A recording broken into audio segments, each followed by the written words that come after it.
सुजानगढ़ विधानसभा क्षेत्र में एक दर्जन से अधिक चूरू जिले के भाजपा प्रत्याशी देवेंद्र झाझड़िया का दौरा रहा, जहां पे भाजपा प्रत्याशी ने भाजपा के पक्ष में मतदान करने की अपील करते हुए कहा, केंद्र में एक बार फिर मोदी सरकार बनानी है। दौरान उन्होंने केंद्र की मोदी सरकार की उपलब्धि का जमकर बखान करते हुए गांव पराराम में पहुंचे, जहां पे ग्रामीणों ने झाझड़िया को गर्मजोशी से स्वागत। कांग्रेस के प्रत्याशी राहुल कस्बा पर तंज कसते हुए कहा कि जिन्होंने एक चम्मच तक नहीं जीती वो मेरे पर सामंतवाद का आरोप लगाते हैं, जबकि मैंने एक गरीब किसान के रूप में जन्म लेकर भारत का नाम पूरे विश्व में रोशन किया है। इससे पूर्व झाझड़िया का तरला और सारोठिया गांव में संबोधित करते हुए भाजपा के पक्ष में मतदान की अपील की भाजपा नेता। इसी दौरान भाजपा नेता पराक्रम सिंह राठौड़ कांग्रेस के प्रत्याशी राहुल कस्बा पर आरोप लगाते हुए कहा कि जिस पार्टी के परिवार के लोगों को 14 बार टिकट दिया गया उस पार्टी की निष्ठा के सवाल खड़े कर रहे हैं।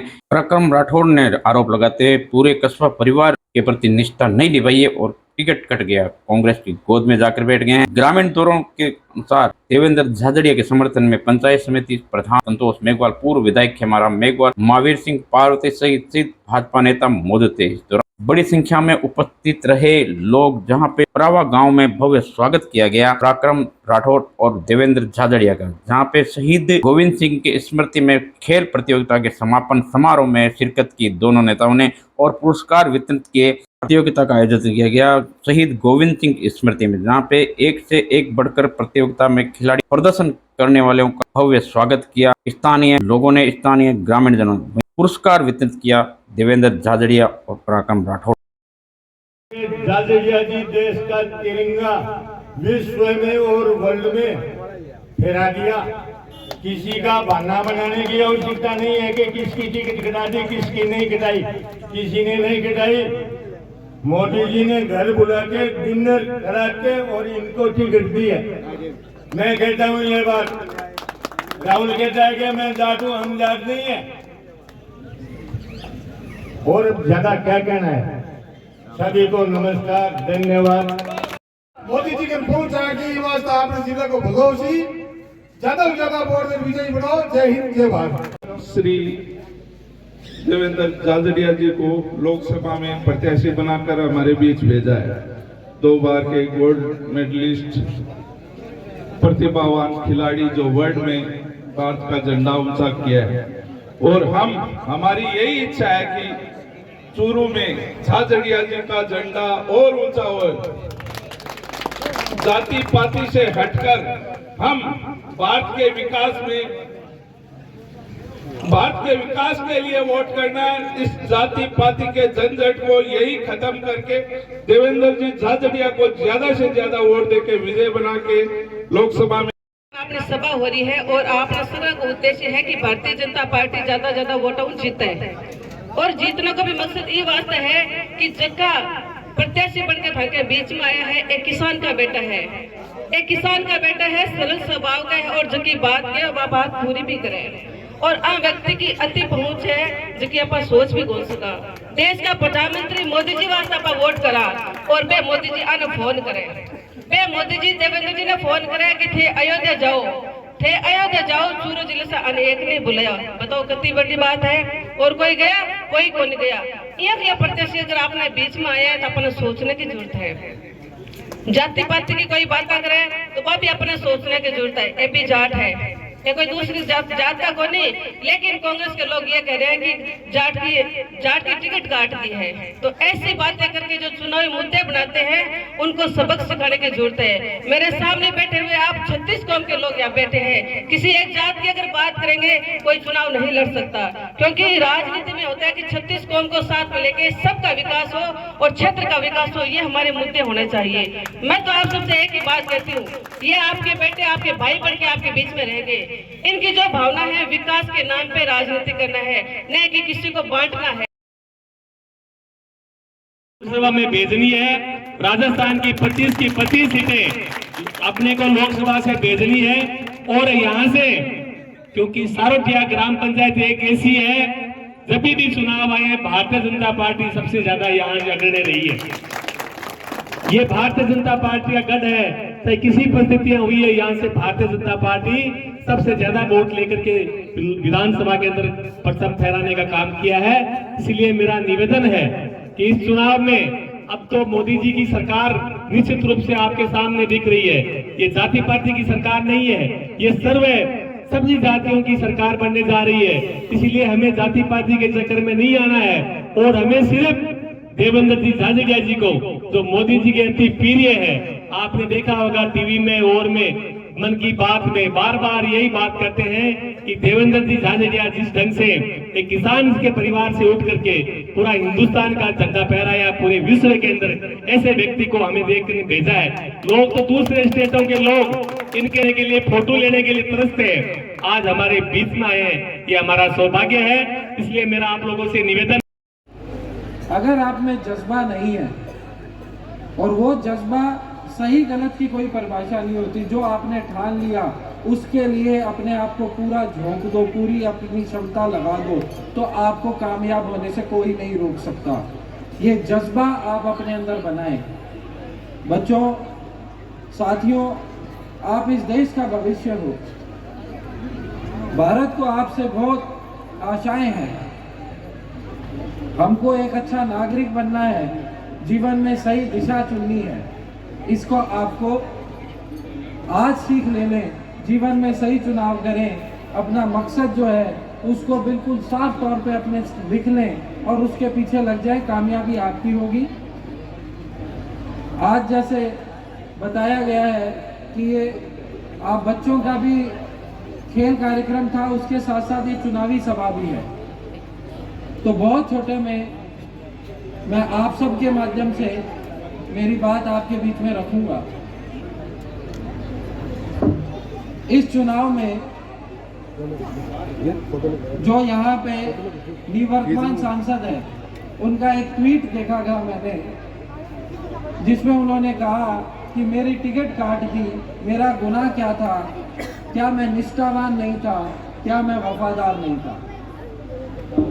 ट्वीट करने के 2 दिन बाद उन्होंने खुद ने इसका जवाब दे दिया।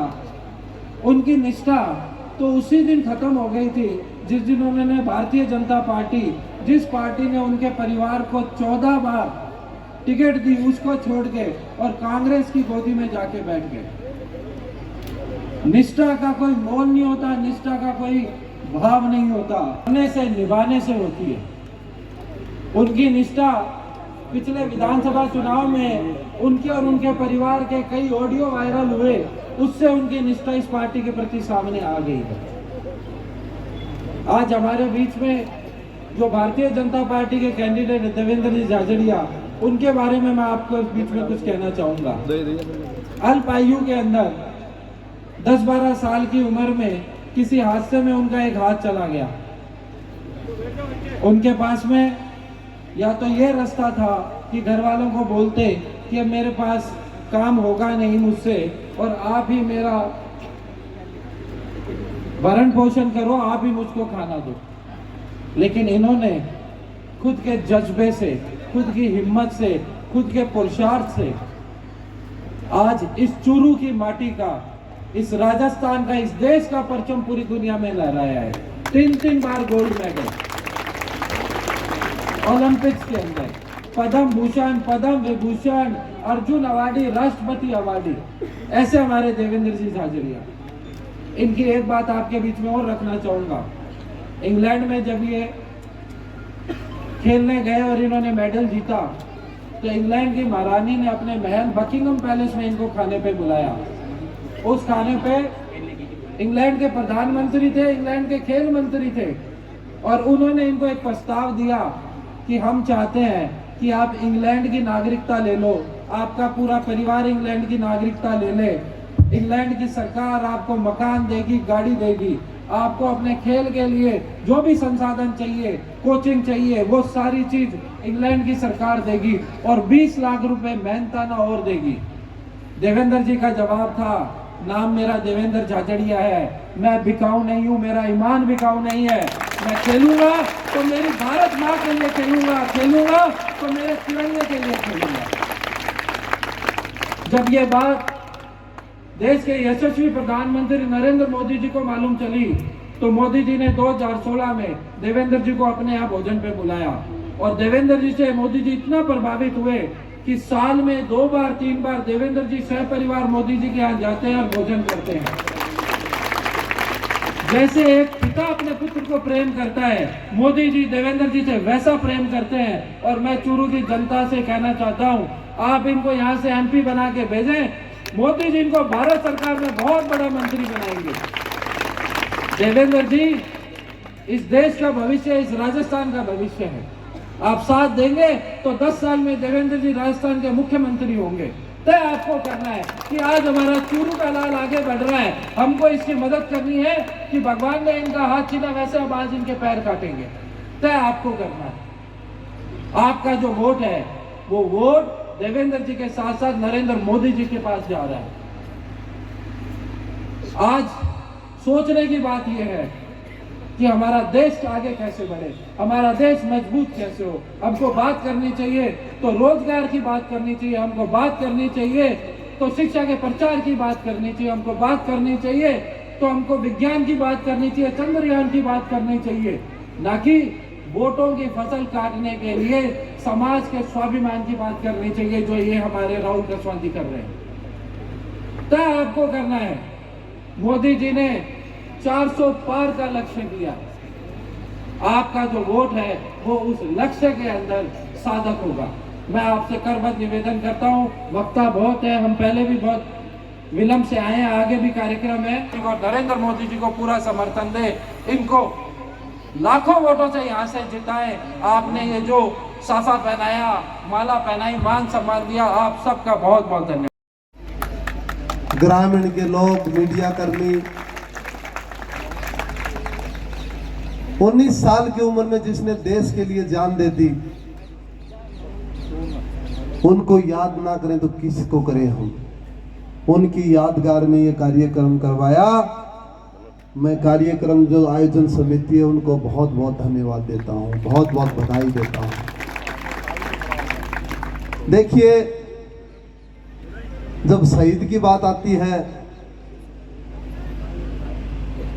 तो मैं कहना चाहूंगा कि जब हमारे कारगिल संघर्ष हुआ था, कारगिल युद्ध हुआ था, तो सबसे पहले शहीद को सम्मान का दर्जा देने वाला कोई था तो माननीय प्रधानमंत्री स्वर्गीय अटल बिहारी वाजपेयी था। आपको याद होगा कितनी खतरनाक लड़ाई थी, हमारे वीर बहादुर ने वो कारगिल विजय मनाई थी। और उस टाइम एक होता था कि जब शहीद हो जाते थे तो वहां उनका सिर्फ कपड़े आते थे, एक समय होता था। वाजपेयी जी ने कहा कि पार्थिव देह उनके घर पे पहुंचना चाहिए और उन्होंने सभी शहीदों को वहां से बिल्कुल वहां से भेजा और पैकेज देने का कोई काम किया, शहीद को सम्मान देने का कोई काम किया। देखिए, मोदी सरकार ने 370 खत्म करने का काम किसने किया? मोदी सरकार ने। हमारे सैनिक वहां घुटते थे, आज उनको पूरी फ्रीडम है। आपको याद होगा 26/11 का हमला जब दिल्ली मुंबई में हुआ तो हम अमेरिका की तरफ निगाह कर रहे थे कि हमारी सहायता करो, हमारे ऊपर ये हमला हुआ है। लेकिन आज पाकिस्तान कोई सीज फायर का उल्लंघन करता है क्या? नहीं करता ना। ये नरेंद्र मोदी जी की ताकत है, इसलिए नहीं करता। एक शानदार सर्जिकल स्ट्राइक करते हैं वो हमारे वीर बहादुर सैनिक, शानदार सर्जिकल स्ट्राइक करते हैं। और इस सर्जिकल स्ट्राइक के बाद कोई प्रूफ मांगता है तो कांग्रेस पार्टी मांगती है कि वहां कैमरे नहीं लगे हुए थे। वही लड़ाई करने कोई जाता वो कैमरे लगते हैं कि वहां पे? क्यों? क्योंकि राष्ट्र के प्रति नीयत ठीक नहीं थी उनकी। मैं ज्यादा नहीं कहूंगा, शहीद का प्रोग्राम है, लेकिन दो तीन चीजों पे मैं बोलना चाहूंगा। आपने देखा होगा 10 साल का कार्यकाल, 10 साल के कार्यकाल में जितनी भी योजनाएं आई हैं नरेंद्र मोदी जी सरकार ने गारंटी की योजना लेके आए, हर काम की वो गारंटी देते हैं और वो काम आप तक पहुंचता है और योजनाएं आप तक पहुंचती हैं। कितनी भी योजनाएं, मैं इतनी योजनाएं बताऊंगा कि शाम तक बता सकता हूं, टाइम की एक पाबंदी है। लेकिन इस सुजानगढ़ की विशेष बात है, इस सुजानगढ़ ने शहीद भी दिए हैं तो खिलाड़ी भी दिए हैं। खिलाड़ियों में देखा जाए तो स्वाति दूधवाल ने इस सुजानगढ़ का मान सम्मान बढ़ाया और इंटरनेशनल लेवल पर मेडल जीता है। तो वहीं कसनार चौधरी ने शॉटपुट में नेशनल गोल्ड मेडल जीत के, और आज वो बेटे हमारी थानेदार है। इससे बड़ी बात क्या हो सकती है, गांव की बेटी थानेदार आज है। मेरा लक्ष्य ये है इस सुजानगढ़ में हर पंचायत लेवल पे, हर ग्राम पंचायत लेवल पे एक खेल मैदान अच्छा बने, ताकि ये बेटे और बेटियां आने वाले टाइम में देवेंद्र झाझड़िया की तरह ओलंपिक मेडल लें, अर्जुन अवार्ड लें और पद्मश्री लें। और दूसरी तरफ वो लोग कुछ भी विजन नहीं है उनका। 33 साल पार्टी के साथ रहे, एक दिन में पार्टी छोड़ दी, स्वार्थ पूरा नहीं हुआ तो वो एक दिन में पार्टी छोड़ सकते हैं, तो वो राष्ट्रवादी कभी नहीं हो सकते, वो सेवावादी कभी नहीं हो सकते। मैं तो आपके बीच में जनसेवक के तौर पे आया हूं, और मैं तो एक बात और कहना चाहता हूं आपको, मैंने तो टिकट मांगी नहीं थी, मेरे को तो टिकट दी गई है कि आप योग्य हो। देखिए, देश का प्रधानमंत्री आपके बेटे को, आपके भाई को इतनी बड़ी जिम्मेवारी दे करके भेजता है, क्योंकि उनको पता है देवेंद्र गरीब किसान का बेटा है, देवेंद्र ग्रामीण क्षेत्र से है, किसानों की समस्या लेकर के आएगा, ग्रामीणों की समस्या लेके आएगा। और मैं तो एक बात और कहना चाहूं था ना, मैं तो बहुत दौर भी देखियो है जी, मारे ग्राहक आगे गेट को नहीं करता, पाल गूथ की लगाई करता। तो मैंने ज्यादा समझाने की थाने जरूरत कौन पड़ेगी, हर परिस्थिति में गुजरेड़ा हूं, और इस देश के लिए 20 साल के इंटरनेशनल कैरियर में 60 से 70 इंटरनेशनल मेडल दिलाए हैं इस देश को। और हमारे कांग्रेस प्रत्याशी ने तो कभी चम्मच ही नहीं जीती, नहीं जीती। अरे मेरे को तो आप लोगों के आशीर्वाद, ग्रामीण जनों के आशीर्वाद से 5 बार राष्ट्रपति अवार्ड मिले, उनको तो कभी तहसीलदार एसडीएम नहीं सम्मानित नहीं किया। फर्क इतना है, मैं कहना चाहता हूं आपको, वो अमीर का बेटा है, मैं गरीब का बेटा हूं, वो एमपी का बेटा है, मैं किसान का बेटा हूं। अब आपको तय करना है किसान के बेटे के साथ हो कि आप एमपी के बेटे के साथ हो, बताओ आप मुझे। हाथ खड़े करो। ये देखो, ये मेरी ताकत है, ये यूथ मेरी ताकत है। मैं कहना चाहता हूं, आपको विश्वास दिलाना चाहता हूं, आपके लिए आपका बन के काम करूंगा, आपकी आवाज गूंजेगी पार्लियामेंट में भी, मेरा वादा है आपसे। युवाओं के लिए काम करना है, मुझे शिक्षा में काम करना है, क्योंकि मैं सरकारी स्कूल में पढ़ा हूं, मुझे सब समस्याओं का पता है। हॉस्पिटल मेरे सरकारी में ट्रीटमेंट हुआ, मुझे सब पता है। वो तो कभी सरकारी स्कूल में नहीं गया, तो उसको कैसे समझेंगे वो सरकारी स्कूल को। और बच्चा देखो कितना खुश हो रहा है, आना मेरी 4थी क्लास में पाठ पढ़े हो, मेरो पढ़े है ने, कितना टाबरा पढ़े, हाथ खड़े करो, 4थी क्लास। ये देखो, ये सब जाने है, मैंने सब जाने। क्यों? अरे आप महारानी लक्ष्मीबाई का पाठ पढ़ते हो, आप महाराणा प्रताप का पाठ पढ़ते हो, आपके भाई, आपके बेटे का भी उसी चैप्टर में पाठ लगा हुआ, तो देश के लिए कुछ किया तभी तो लगा हुआ है। मैं, समय की बाध्यता है, मैं तो इतना कहना चाहता हूं, मोदी जी से मैं बहुत प्रभावित हूं। इस भारतीय जनता पार्टी के शीर्ष नेतृत्व को मैं बहुत बहुत धन्यवाद देना चाहता हूं। क्यों? क्योंकि आपके बीच में आपके बेटे को टिकट दे करके भेजा है। ये कोई कर सकता है तो भारतीय जनता पार्टी कर सकती है, या नरेंद्र मोदी जी कर सकते हैं। एक अपील करूंगा आपसे, 19 तारीख को कमल के निशान पे बटन दबाएं और प्रधानमंत्री जी नरेंद्र मोदी को फिर से प्रधानमंत्री बनाएं। धन्यवाद। जय हिंद। आज शहीद गोविंद सिंह जी के यहाँ स्मृति में यादगार में जो दौड़ प्रतियोगिता हुई उसमें आकर के सभी खिलाड़ियों को सम्मानित करने का मौका मिला। खेल और खिलाड़ी का ये तालमेल हमेशा ही रहता है। आज मैं देखता हूँ कि आने वाला युवा वो खेलने के लिए तत्पर है और जो आयोजन समिति है उसने जो ये कार्यक्रम कराया उनको मैं मेरी तरफ से बहुत बहुत बधाई और शुभकामनाएं देता हूँ। इतना जरूर कहना चाहूँगा, शहीदों का कोई सम्मान कर सकता है तो वो भारतीय जनता पार्टी कर सकती है, नरेंद्र मोदी जी कर सकते हैं। 370 धारा ले लो, सर्जिकल स्ट्राइक ले लें आप, या और भी वन रैंक वन पेंशन ले लें आप। जितना भी सम्मान किया है सैनिकों के साथ भारतीय जनता पार्टी हमेशा रहती है। सर, चूरू जिले में 700 करोड़ का फसल बीमा पास हुआ है, उसका श्रेय राहुल कसवा जी लेंगे या मोदी गवर्नमेंट को इसका श्रेय जाता है? क्या कहना चाहेंगे आप? क्वेश्चन ही नहीं बनता। नहीं, कुछ भाषणों में सुना गया कि हमने 700 करोड़ का बीमा पास करवाया। देखिए, ये भारतीय जनता पार्टी माननीय प्रधानमंत्री नरेंद्र मोदी जी है, उनका विजन है भारतीय फसल बीमा योजना प्रधानमंत्री, उसके तहत वो काम कर रहे हैं। किसान सम्मान निधि में भी काम कर रहे हैं। एकेडमी के सारे बच्चे के साथ जितनी भी योजनाएं मोदी जी की। मैदान में उतर चुके हैं आप भी प्रचार में, क्या कहना चाहेंगे? चुनावी मैदान में मैं मेरे भाई देवेंद्र झाझड़िया जी के साथ हूं और पूरी भारतीय जनता पार्टी एक परिवार के तौर पे इनके साथ लगी हुई है और एक ऐतिहासिक कीर्तिमान बनाने जा रहे हैं देवेंद्र जी झाझड़िया।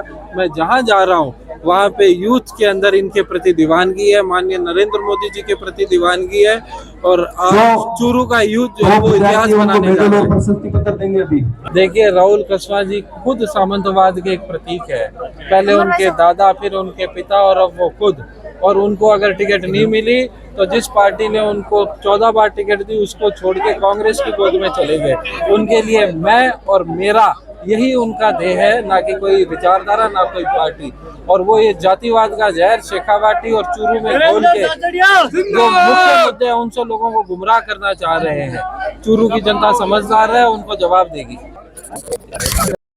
चूरू जिला कांग्रेस प्रत्याशी राहुल कसवा ने रविवार को सुजानगढ़ विधानसभा के अनेक गांवों में प्रचार शुरू किया, जहां पे गांव जिली और सारोटिया की जनता को संबोधित करते हुए कहा कि जनता के हाथ में होती है, इसलिए आप 19 अप्रैल को कांग्रेस के पक्ष में मतदान करें। वहीं राजेंद्र राठौर भाजपा प्रत्याशी देवेंद्र झाझड़िया पर जुबानी हमला करते हुए कहा कि बोलते हैं कि मैंने अब तक कोई चमक नहीं जीती, ना ही कोई एसडीएम से सम्मानित हुआ। तो मैं कहना चाहता हूं कि मुझे सम्मान की जरूरत नहीं है, मुझे सिर्फ जनता का आशीर्वाद चाहिए जो मुझे मिलता दिखाई दे रहा है। इस बार राठौड़ का नाम लिए बगैर काका कहकर संबोधित करते हुए कहा कि एक आदमी कोई फैसला नहीं ले सकता। उन्होंने कहा कि हमारे परिवार के पीछे पड़ गए हैं काका। 2014 से मेरे पिताजी की टिकट कटवाई, अब मेरी कटवा दी है। इस दौरान राहुल कसवा ने भाजपा के प्रधानमंत्री नरेंद्र मोदी पर कोई टिप्पणी नहीं की। उन्होंने भाषण में राजेंद्र राठौड़ व झाझड़िया को ही निशाना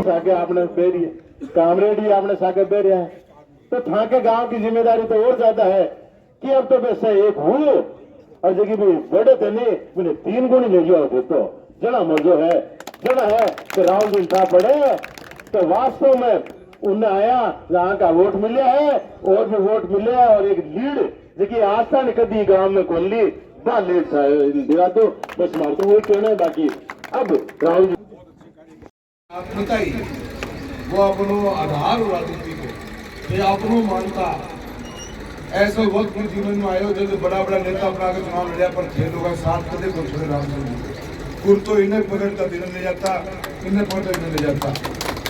और वहाँ एक चीज में एक दिन में चीज पूरी बन सके सालों साल लागे।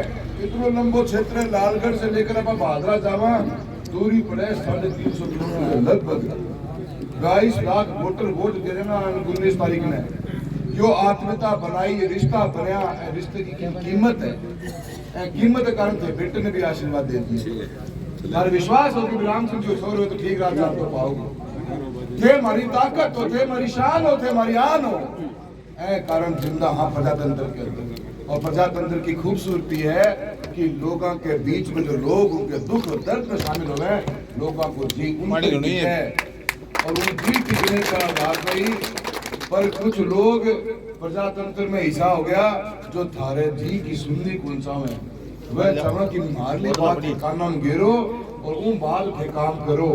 वह व्यवस्था बनानी चाहे जय व्यवस्था में अपनो समाज को तानो बानो जो है जो 36 कौम आप लेके बैठे वो तानो बानो टूट जाए।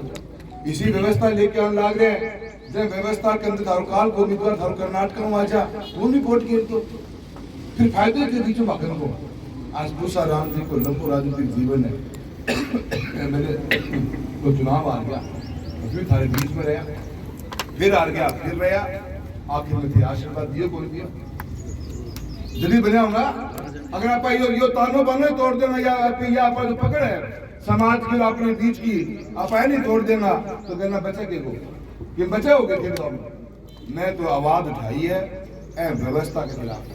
या जो व्यवस्था बनाना चाह रहे हैं कि प्रजा को कोई मतलब बोली, गांव में एक बुजुर्ग बैठे हैं, गांव का जवान बैठे हैं, गांव की तासीर जो बिछाई पड़ी है वो तासीर ने थे छड़ना चाह रहे हो और काको क्या कि मिट्टी में कौन नहीं दूं कतरा काम चाल से दे बताओ काको वरुण के कह देगो पर मन में विरोध है के तो अवत हाथ नहीं सुनिए है करना है थारे मन में के है के चाह रहा हो थारी सोच के है तू मकसद से बचा लेना फैसलो थे लोग करोगा कि आने वाला कल थारी आवाज कुल बनेगो फैसलो ऊपर को न्यास के कि थारी आवाज या बनेगो ना फैसलो करेगी प्रजातंत्र में जनता करेगी।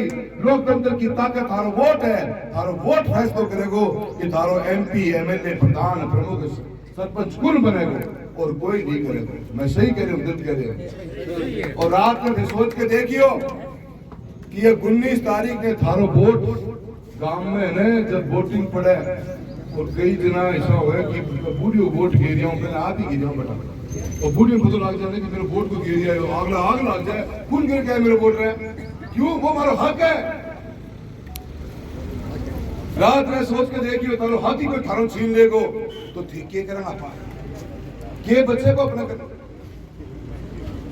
बाबा साहब अम्बेडकर जी ने ये कल्पना करी लोकतंत्र की कि यही तो ताकत दी कि गरीब है अमीर है जमीन 4 बीघा है तो 400 बीघा है पढ़ो लिखे है कि अनपढ़ है सब ने ताकत एक आदमी ने एक वोट की दे रही है वह लोग वो ताकत अपना छीननी चाहे और छीनन कर दियो ना तारीख 19 है टी टी टी इतनी कर दियो कि सब ने पतो लग जा कि ना प्रजातंत्र अभी इस देश में जिंदा है मरा नहीं है और ना आप लोग मरने दोगे। मैंने मजबूती के साथ हमेशा काम पे फोकस किया। मैं मेरे काम पे लाग गया और मैं कोई भी काम करूं तो जी लगा के करूं उस काम में। मैं यह मकसद से काम करूं कि काम अपना जो बेहतरीन हो कि सरकार की कोई भी योजना आ रही है तो मेरे गांव तक पहुंच के जाए। हर गांव में आयो कहते थे 1 कमरा मांगे 2 कमरा मांगे कोई 4 दीवारी मांगी तो पिताजी दे दी तो मैं दे दिया पर उसे बाहर कौन पड़े स्कूलों में थारे कमरे की बहुत बड़ी जरूरत थी। मन में पतो कि स्कूल में कमरा इतना है कि अपन लाई कौन भारत सरकार की एक योजना में नबार्ड की 25वीं वाह चल रही है योजना को इशू चल रही है एक समसा उन दोनों योजनाओं से मुझे पता था कि मेरे स्कूल के अंदर बच्चों को कमरे की जरूरत पड़ेगी तो विश्वास को नहीं करोगा 850 कमरा लेके आया 850 थारे गांव में भी 4 कमरा 45 लाख की लागत से नबार्ड का सबसे बड़ा है। क्यों? क्योंकि माने पता क्या मैं एमपी कोटो कमरा बनाने लग जाऊंगा तो कितना कमरा बना देगा 50 40 खत्म। आप 850 कमरा लेके आया पूरी लोकसभा के अंदर हर स्कूल में लाइब्रेरी का के कंप्यूटर रूम का के लैट्रिन बाथरूम अलग से बच्चा में हॉल अलग से 4 3 2 कमरा का सेट लेके आया। योजना के पीछे बड़ा जल्द काम हुआ है। मेरी तो इच्छा यही रही हमेशा विकास बढ़िया करो 36 कौम में साथ लेके चलो। आज तक कोई भाई बता दे कि कई जाति वास्ते कई धर्म वास्ते मैंने आज तक मुझसे दिल काटी होती माना के 2 बार मंडली के चुनाव लड़े हो पर एक शब्द भी किसी धर्म के बारे में जाति बारे में कभी निकाला नहीं। आज माने बदनाम करता है मैं 15 दिन पहले भाजपा छोड़ दी तो इनमें जातिवाद क्यों हो गया के बेवकूफ भरी बात कर रहे हैं समाज को तानो बानो बिगाड़ना चाह रहे हैं। उन्हें पता है कि चूरू की जनता ने मन बना लिए कि कल राहुल कसवा ने दिल्ली दोबारा भेज कर मानेगा और यह कारण दिल में दुख हो रही आगरा के कदे क्या को भाग लिया मैं कदे क्या को लिया।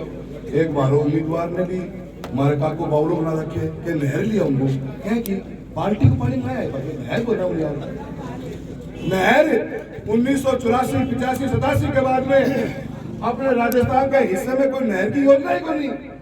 जो 3 योजनाएं चल रही हैं उनका पानी पूरा नहीं हो रहा। लोगों ने आके बताओ तो सही, यमुना लिंक के पानी के बारे में बात चल रही है, बता नहीं रहे किसी को भी कि पानी कौन से एरिया में आएगा। सुजानगढ़ में आवे, सारोठिया में आवे तो कहते मैंने लिया आया, बादरा जा तोड़े भी बात बता दे, सरदार से जहाँ तोड़े भी गीत गा दे।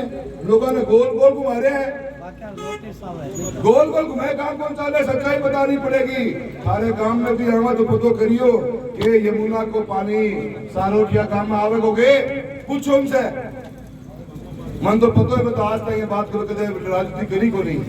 2018 से लाग रहे हूँ। चूरू जिले के अंदर 40,000 हेक्टेयर जमीन को सिंचाई का पानी मिलना है यमुना लिंक के कनाल के प्रोजेक्ट से। मात्र 40,000 हेक्टेयर झुंझुनू को मिलना है। झुंझुनू जिले की सूरजगढ़ तहसील को मिलना है 60,000 हेक्टेयर और बीकानेर और सीकर डिस्ट्रिक्ट को मिलना है पूरे शहर के पीने का पानी। और ये चूरू जिले के अंदर 13.5-14 लाख हेक्टेयर जमीन है टोटल। कुल से 40,000 में पानी दोगा, बता दो। ये अपने आप का बड़ा बड़ा गीत गा रहे हो, लोगों ने बेवकूफ बना रहे हो, लोगों ने गोल घुमा रहे हो, चुनाव में झूठो वादा करना चाहो, क्योंकि 5 साल बाद में लोग नजर को नहीं आऊंगा, थारो भाई का नजर आओगे। ऐ कारण कदर की झूठ नहीं बोलूं खाने में, बात सच्ची करूंगा, जो होगी हाँ करूंगा, जो नहीं होगी कदे कौन बोलूंगा। मेरे पूरे 5 साल पहले हमने इस प्रोजेक्ट के पीछे प्रतिष्ठित की तैयारी करवाई। ये पहला प्रोजेक्ट है जो पाइपलाइन के मार्फत चलेगा, डिग्गी बनेगी इसकी। पर मैंने चुनाव हुआ, राजगढ़ तहसील के एमएलए का एक दिन भी मुंह से नहीं बोला मैंने। मुझे पता था हरियाणा पता नहीं कब बना करके खड़ा हो जाएगा, 5 साल बता के क्या बोला ना। लोग पूछा भाई हमारी नहर एमपी साहब है, मैया तो गंगा जी गलकाटी मान लाग रही है, नहर है, झूठों को मरे जा सके।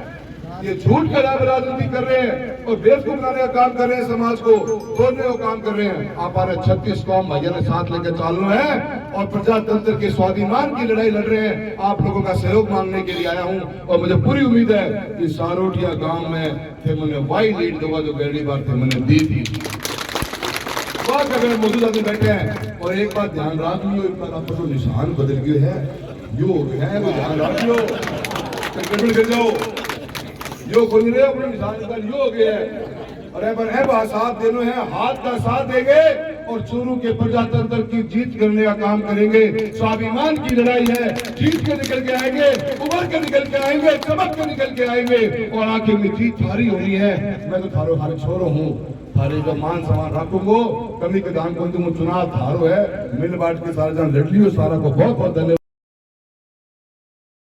इतनी बड़ी मात्रा में इतनी गर्मी के अंदर भी मीटिंग्स में आ रहे हैं और आ ही नहीं रहे, उनका जोश अलग किस्म का देखने को मिल रहा है। लोगों के अंदर एक बहुत बड़ा एक हुजूम लगता जा रहा है और वो मन में जो पॉजिटिविटी है, उनकी आंखों में जो चीज़ है मुझे साफ दिख रही है कि 19 से भी बड़ा इस बार माहौल है और कांग्रेस पार्टी की अच्छी विजयी होगी, अच्छी जीत निकल के जाएगी चूरू लोकसभा क्षेत्र की। मुझे बड़ा पॉजिटिव माहौल नजर आ रहा है। काका को लेकर क्या कहेंगे? काका ने तो अपना काम कर दिया, अब जनता अपना काम करेगी। काका ने जो किया है प्रजातंत्र के अंदर, काका ने प्रजातंत्र की जो ताकत थी उसको मारने का काम किया है। आप नहीं इतने बड़े हो सकते। आज भी आपने सुना 2 दिन पहले न्यूज में उन्होंने क्या कहा, मतलब इतनी बड़ा मुद्दा पूरे लोकसभा क्षेत्र के लोगों के अंदर एक आक्रोश इस बात को लेकर कि आप हमसे बड़े कैसे हो गए। और उन्होंने फिर एक बयान दे दिया कि चूरू के विधायक को जो चुनाव लड़े तो मेरी फोटो लेके घूम रहे थे और तब वो विधायक बन पाए। क्या बोल रहे हो आप, क्या भाषा है आपकी ये? क्यों अपना आपको इतना बड़ा बनाना चाहते हो? ये अहंकार किस बात का है? यह अहंकार काका जी जनता थारो चुनाव में ढंग तोड़ेगी, तो देख लीजिए चाहे। हाँ, देख लाइन मिल गई।